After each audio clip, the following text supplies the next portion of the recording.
दुनिया की सबसे लंबी माउंटेन रेंज के ठीक इस पॉइंट पर आज से 52 ईयर्स पहले एक प्लेन सीधा पहाड़ से जा टकराया था। हैरत की बात तो ये थी कि प्लेन टकराने के फौरन बाद कहीं गायब हो गया। ये 8,900 किलोमीटर लंबी साउथ अमेरिका की एंडीज माउंटेन रेंज है, जहां 15,000 फीट ऊंचे पहाड़, नाकाबिले बर्दाश्त ठंड और खामोशी के अलावा कुछ नहीं मिलता। कई दिनों तक जब जहाज का ना मलबा मिला ना ही कोई डेड बॉडीज, तो अथॉरिटीज के सामने ये बात क्लियर हो गई कि अब कोई पैसेंजर नहीं बचा होगा। लिहाजा उन्होंने सर्च ऑपरेशन बंद करने का ऐलान कर दिया। न्यूज मीडिया में भी अगले कुछ दिनों तक प्लेन क्रैश की बातें चलती रही और उसके बाद सब कुछ आहिस्ता आहिस्ता वापस नॉर्मल होने लगा। लोग अब इस हादसे को भूल ही चुके थे, लेकिन इस हादसे के करीब 2.5 महीनों के बाद, एग्जैक्टली 72 डेज के बाद, अथॉरिटीज को गायब हुए प्लेन की तरफ से एक मैसेज रिसीव हुआ। ये यूरुग्वाय एयरफोर्स की फ्लाइट 571 थी, जिसने रियल लाइफ में एक चमत्कार, एक मुआवजा करके इतिहास में हमेशा हमेशा के लिए अपना नाम लिखा है। 12 अक्टूबर 1972 को ये फ्लाइट यूरुग्वाय के कैपिटल मॉन्टेविडियो से उड़ान भरती है। जहाज में रग्बी के प्लेयर्स थे, जिनको मॉन्टेविडियो से चिली के कैपिटल सैंटियागो तक एक मैच खेलने जाना था। रग्बी प्लेयर समेत जहाज में टोटल 40 पैसेंजर्स और 5 क्रू मेंबर्स मौजूद थे। टेक ऑफ के बाद अभी जहाज अर्जेंटीना के ऊपर ही पहुंचा था कि अचानक मौसम की खराबी की वजह से उनको अर्जेंटीना के शहर मेंडोजा में लैंड करना पड़ा।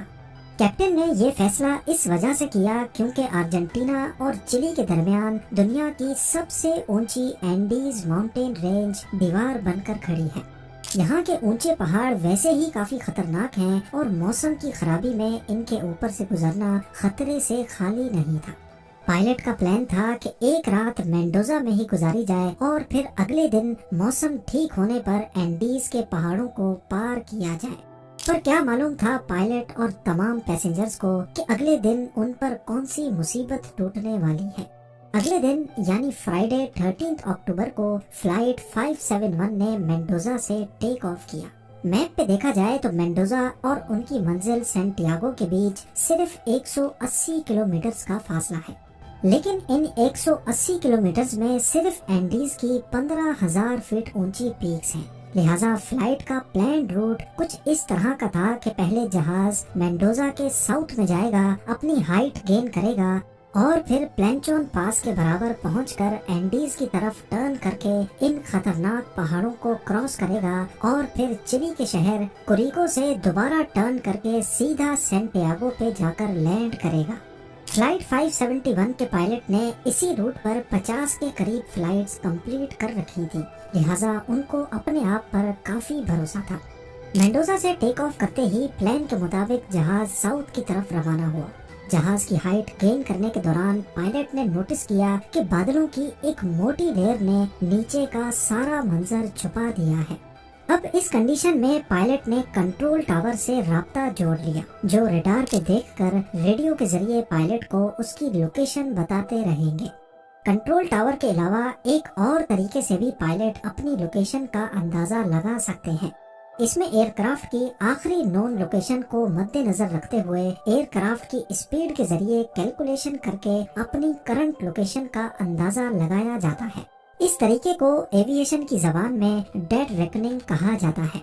जैसे ही फ्लाइट 571 प्लेंचोन पास के पैरेलल पहुंच गई तो उन्होंने राइट टर्न ले लिया। अब ये 18,000 फीट की ऊंचाई पर एंडीज के पहाड़ों के ऊपर से गुजर रहे थे। ऊपर नीला आसमान और नीचे सफेद बादल। पायलट पूरी तरह से Santiago air traffic control tower पे डिपेंडेंट था। जैसे ही वो प्लेंचोन पास के करीब पहुंचे तो फ्लाइट 571 कंट्रोल टावर के रडार से गायब हो गई। ये एक नॉर्मल बात थी क्योंकि पहाड़ों की वजह से रडार के सिग्नल्स बहुत कमजोर थे। इस मौके पर को पायलट ने डेड रेकनिंग के जरिए अपनी लोकेशन कैलकुलेट की और 3:21 पे सैंटियागो कंट्रोल टावर को रेडियो किया कि हम 1 मिनट के बाद चिली के शहर कोरिको के ऊपर पहुंच जाएंगे और उनसे अपनी ऊंचाई कम करने की परमिशन मांगी। अब नॉर्मली प्लेंचोन पास से कोरिको तक पहुंचने में जहाज को 11 मिनट लगते हैं, لیکن انہوں نے یہ فاصلہ صرف 3 ہی منٹوں میں کور کر لیا تھا۔ یہ چیز کنٹرول ٹاور میں بیٹھے اسٹاف کو کچھ سمجھ نہیں آئی، لیکن کیونکہ ان کے پاس بھی فلائٹ 571 ریڈار پہ شو نہیں ہو رہی تھی، اسی وجہ سے انہوں نے ایئر کرافٹ کو ڈسینڈ کرنے کی پرمیشن دے دی۔ پر ان کو اس بات کا بالکل بھی اندازہ نہیں تھا کہ اصل میں کو پائلٹ نے جہاز کی جو لوکیشن کیلکولیٹ کی تھی وہ غلط تھی۔ پائلٹ سمجھ رہا تھا کہ وہ کوریکو کے اوپر ہے، لیکن اصل میں وہ اس وقت پلانچون پاس کراس کر رہے تھے۔ ایک بہت بڑی تباہی فلائٹ 571 کا انتظار کر رہی تھی۔ کنٹرول ٹاور سے پرمیشن ملتے ہی پائلٹ نے رائٹ ٹرن کیا اور جہاز کی ہائٹ بھی کم کرنا شروع کر دی۔ شروع میں ان کو خطرناک ٹربولنس کا سامنا کرنا پڑا، لیکن جب انہوں نے سفید بادلوں کی لیئر کو کراس کیا تو کیا دیکھتے ہیں کہ ان کے سامنے ایک بہت بڑا پہاڑ کھڑا ہے۔ جی ہاں، اس پوائنٹ پہ پائلٹ کو اندازہ ہوا کہ اصل میں وہ ابھی تک اینڈیز میں ہی موجود ہے۔ پائلٹ نے دوبارہ الٹیٹیوڈ گین کرنے کے لیے پوری جان لگا لی۔ پلین کی نوز اب آسمان کی طرف ہو چکی تھی، لیکن افسوس کہ شاید یہ چیز تھوڑا پہلے کر لی جاتی۔ فلائٹ 571 کی ٹیل پہاڑ کی چوٹی سے ٹکرائی اور جہاز سے الگ ہو گئی۔ اس وقت یہ پہاڑ پوری طرح برف سے ڈھکا ہوا تھا۔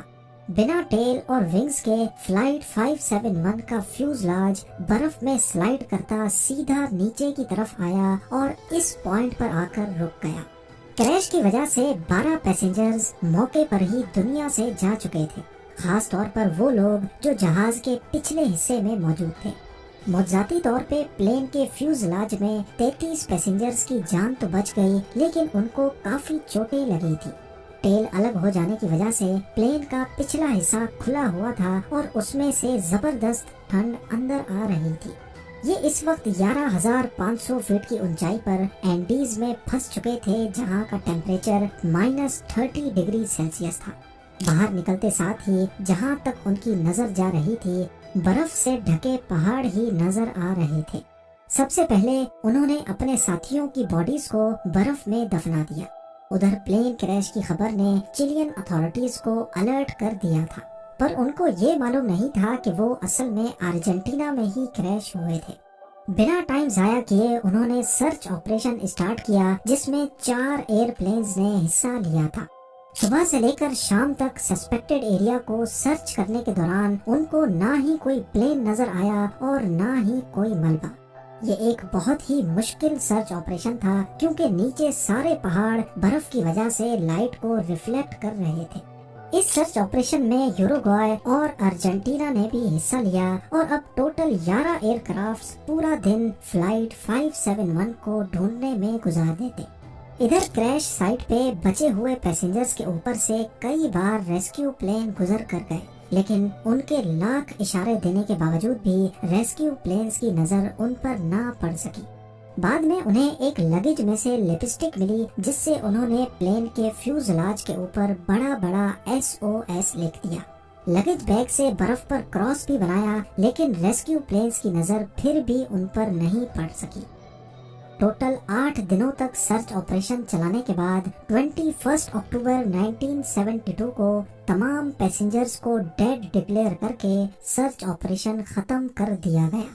11ویں دن کریش سائٹ پہ موجود پیسنجرز کو کاکپٹ میں ہی ایک ریڈیو ملا، جس کو ٹیون کر کے انہوں نے خبر سنی کہ ان کو ڈھونڈنے کے لیے چلایا جانے والا سرچ آپریشن اب بند کر دیا گیا ہے۔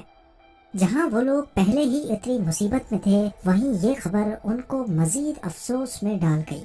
اپنے بچنے کی جو آخری امید نظر آ رہی تھی وہ بھی ختم ہو چکی تھی۔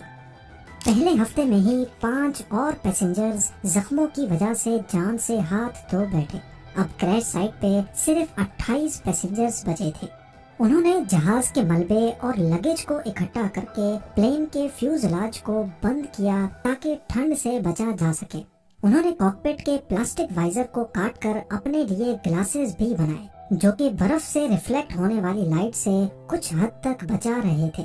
سیٹ کورز کو گرمائش کے لیے استعمال کیا اور سیٹ کے کشن سے سنو شوز بنا دیے۔